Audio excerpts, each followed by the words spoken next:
my name is Parastu Imami, and I'm the host of The Road to Success for Your Highly Sensitive Child. This podcast is about empowering parents of highly sensitive children to nurture their child's unique personality trait and create a path to success. Our podcast provides guidance, insights, and support to help you unlock your child's full potential, fostering resilience, confidence, and a bright future. If you're new to my podcast, please go back and listen to episodes 1 and 2 because they provide information on high sensitivity that all subsequent episodes will build upon. If you skip these episodes, you won't get as much out of this and all subsequent episodes. To book a private coaching session with me, please visit my website at parentinghsc.com. If you're looking for a talented portrait photographer, I highly recommend Laurie Bishop of Become Studios. Check our website at www.becomebeseen.com. You can find this link in my podcast's description. For a limited time, if you use the promo code PARISDO100, you will get a $100 credit towards photo purchases. Today's podcast is a continuation of episode 47, which was released on November 19th, 2024, with my amazing guest, Dortha Hise. And then the second thing that you said is when you would bring home your grades and your parents would ask you, did you do your best? Mm-hmm. The thing that came to my mind is, first of all, believe me, highly sensitive people do their best and then some. Like Yes. we seriously don't put 100% in. We put in 130% in. Yes. Whatever it is that we're working on, even little tasks, Yep. even tasks that most people would think is just like mundane and it doesn't matter. To us, it matters. To us, we want to do our best, no That's matter right. what we're doing. Yep. And then, so that's number one, is knowing that, you know, your child, if they're highly sensitive, they are doing their best automatically because that's how they're wired. That's how our brains work.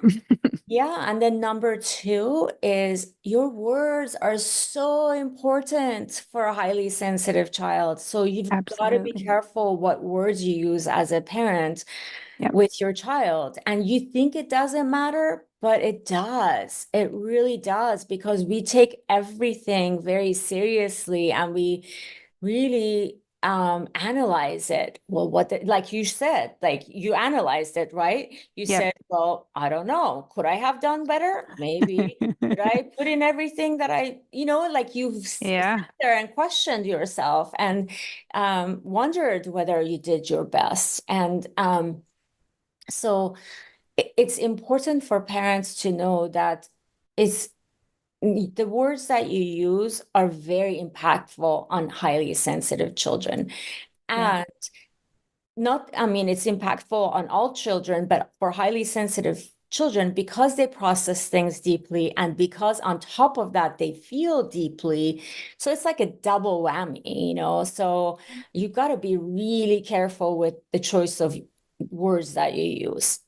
Yeah. And just make sure that as a parent, you're using encouraging words, supportive words.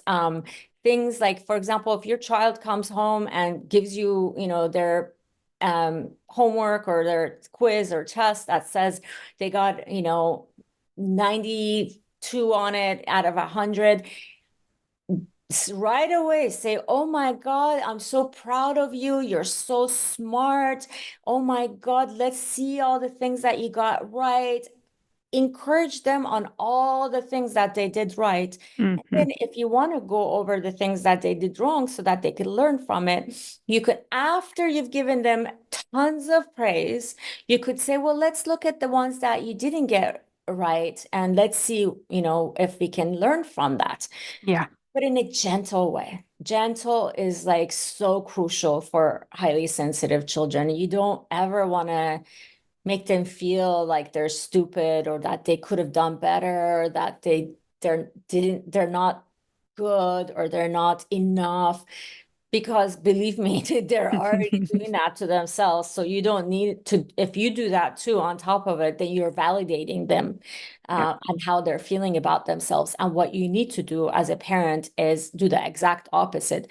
Show them that they're amazing. Show them that, okay, let's look at all your strengths. These are the strengths that you have, because highly sensitive people, they concentrate on the things that they're not good at because they're a perfectionist. So they already are very hard on themselves. So you want to Yep. teach them not to be hard on themselves, and you want to teach them how to look at all the amazing things that they have, the amazing traits that they have, the amazing, Mm.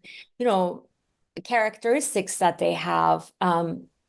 Like in your case, you have so much creativity. It's not just about writing. It's not about designing. It's not just about dancing. And it's not just about dancing one way. It's like you learned how to dance ballet, jazz, and it's so important to recognize all of these amazing traits that you have, amazing abilities that you have, amazing skills that you have.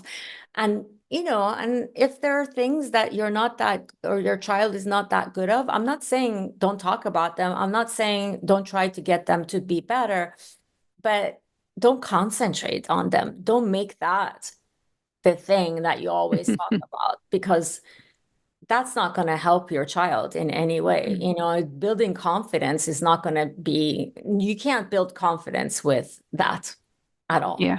Yeah, agreed. And I think it actually probably, like you're saying, it does a lot of harm, because we're already so in our heads about the things, like all the things. So when I Yeah. came home with that test, I already had the conversation with myself on the way home going, well, I missed this one and I meant to say this and, like all the things that we do because that's just how our brains are wired. And I think if I had had some, and I'm not saying my parents were like monsters, they just Yeah. didn't know. But like if I had had some positive framework around that, I think it would have been different for me. I think I probably would have. I think you and I talked about this for sure. I wouldn't have probably gone to college. I probably would have started my business like way sooner than I did, Yeah. because I was very entrepreneurial. I actually had my first business at the age of 11. So That's amazing. What did you do at the age of 11? I had hamsters and I would breed hamsters and sell the babies to local pet stores. Wow, that's so cool. So that's so creative, and yeah, look at you. Like if your parents, and no, when we are talking about our lives and talking about our childhood and how our parents parented us, my audience knows I'm not putting my parents down. You're not putting your parents down. We love our parents, and they did the best that they can. They really Yeah, did. for And sure. they themselves were suffering. I know my parents were suffering. Your mom Yes. was suffering. Your dad left her in the hospital. That's It's really a lot to go. terribly traumatizing. It's Hmm. very traumatizing. And so we're not saying our parents were monsters, and we're not saying that they're bad people. No, not at all. But we're just trying to relay our experience and what happened to us and how our lives could have been dramatically better had our parents known about our genetic personality trait, and had they parented us differently, so Yeah. that you learn as a parent right now, you listeners, but I mean, my listeners, this is for you to learn from. And it's Mhm. not about us bashing our parents in any way, shape, or form. My parents are alive and I love them. I have a Mhm. very close relationship with my mom and dad, even though my dad, unfortunately was really a bad parent to me. I don't even want to use the words that I want to use to describe him. Any other person would not have a relationship with their father if they were in my shoes. But Mhm. I honestly, I love him. And I've always loved him, even when he didn't treat me well. Even today, when he doesn't treat me well, it hasn't changed, right? He Yeah. didn't change. He's still like that. He still doesn't treat me well. But I still love him and I still respect him and I still know that he's doing his absolute best. Hmm. So it's not about at all. I want to, make sure that I put you at ease that you're talking about your parents. Yeah. Nobody in our listeners know that, I've got, if they're, return listeners for sure. If they're new listeners, they may not know, but if they're returning listeners, which I'm hoping most of my listeners are, um, that they know we're not bashing our parents. And this is just so that other people can learn from the mistakes that our parents made and what impact they had on us so that they could see how their child could potentially be impacted if they make the same mistakes as our parents made. Right. Yeah. Yeah. I think that's it. And thank you for pointing that out because, I always couch it that way because I don't, want to come across that way. And I think that's really important that you just said that because you're right. They didn't know and they were doing the best that they could with the information they had. Mhm. And like my mom did pass away in 2012. We did have a difficult relationship actually pretty much my whole life with her before she passed. My stepdad and I were still very close. We always had kind of a running joke when I was a kid because he didn't have other kids when he married my mom. He was like, "We're going to raise each other. We're going to figure this out together." Right. And so that was kind of a fun way of my dad, I think, also being a little bit younger than my mom. There was some dynamics there where, he was probably more uncertain because he hadn't had other children. My mom had other kids, and, she had, I think, four siblings. My dad only had one brother, Mhm. and they were pretty close growing up. So I think their dynamics were just so very different Mhm. that when they came into the relationship with me, I won't say that my dad was trying to be my friend. I would say that now, like we're definitely more of like buddy buddy, and we talk about almost everything, which I think is really important as our parents age. But that's a whole nother conversation. Yeah. But I think as a kid, it was nice to the one thing I can say is that it was nice to have a safe place to feel that I could go tell my dad something, even if he didn't understand. Like he would always be open door for me to come say like, hey, here's how I'm feeling. Like I got migraines as a kid, like one of those sensitivity things, right? Yeah. And I didn't understand what was going on. My mom got them too. Mhm. So I just thought, oh, well, it's hereditary, some that's all it is. And looking back on it now, I understand that that had more to do with my HSP and Yes. more to do with me being sensitive to smells and to bright lights and, some of those kinds of things that I didn't know, of course, at the Yeah. time, but I look back and know now, and I don't have migraines now because I keep all of those things at bay, which is great. Yeah. Yeah, yeah.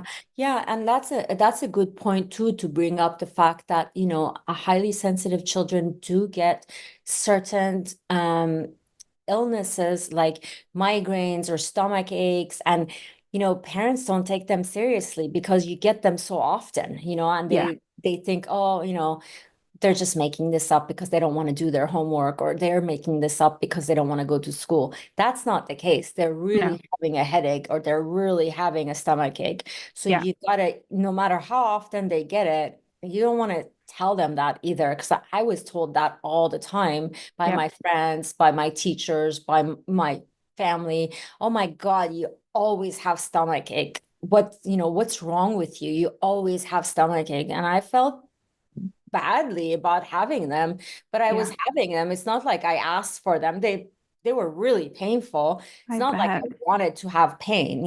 Yeah. And so it was really um disturbing for me when not only did I have to have this pain, but now I felt embarrassed to have it. Um, Yeah. and also I didn't want to tell people that I had it because I knew they would just not they would just be negative about it and make me Mm. feel even worse than I did. So at Yeah. some point, I stopped telling anybody about my stomach aches and I just endured the pain, which is so Mm. sad to do as a child. As a For child, you sure. should be able to go to your family members and say, hey, I have a stomach ache. Can you help me? Yeah. And you shouldn't be you shouldn't be told that, oh my God, you get them so often It's like, Yeah. okay, thank you, but Sorry. I didn't say, God, today I would really like for you to give me a massive stomach ache. That would be great. I You know what I need right now? This week has know. been so great. You know what I need right now? I need a massive migraine. Just that's what I need right now. Good grief, no. Yeah. But I feel like it's so important, these things that we are talking about. You experienced it, I experienced it, and I have a lot of other people that I know who are highly sensitive who've gone to have had a very similar experience Yeah. in their life. And it's so important for us to speak up so that parents can understand that these are actually legitimate things that your child is telling you. They're not Yep. making stuff up, Right. this is actually happening. So it's important for you as a parent to believe your child, especially if they're highly sensitive. It's very, I mean, I don't want to say it's never going to happen that a highly sensitive child would never lie. I'm not saying that because every child is unique, and maybe there is a child, I don't know every single child out there, but maybe there is a child that who would lie, but it's very rare that highly sensitive children would lie Yeah. because of the fact that they're just they're built so that they want justice in this world, and justice is not going to be served with lies. So Yep. they're not going to be liars themselves because Mm-mm. they're all about right and wrong, and they're all about watching out for the underdog and watching out to make sure people are treated right, and that that if, like, for example, if a student in their class is mistreated, guess who's going to stand up for that child? It's going to Yeah. be a highly sensitive child.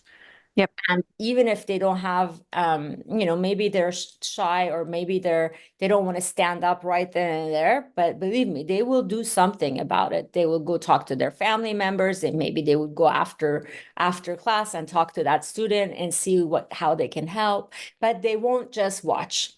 I Yeah. can guarantee you that. Yeah, it's funny that you said that because that's one of like my one of my like guiding principles is trust, which I think is very Yeah. highly connected to um I say that I have a very high sense of justice, and I so appreciate what you just said because like it it's not that there isn't a gray area, of course there is, and I think for someone like us, it's just it's black and it's white, and Yeah. there's no gray area. Yeah. It's this or it's that. And that's one of the things that I think my husband really struggles with when he tells me something and I come back with the 180 of it. I'm like, oh, so then it's this. And he's like, no, babe, that's not what I'm saying. And I'm like, okay, but you just said it's not. So we have had some of these conversations where he's like, how do you come up with these things? And I'm like, that's just how my brain works. And Yeah. I can't explain it to you. Yeah, that's right. Because we're all about justice, and justice, you're either right or you're wrong. There's no Yes. gray. Yep. There's no in between. No, I there's no mean, spectrum.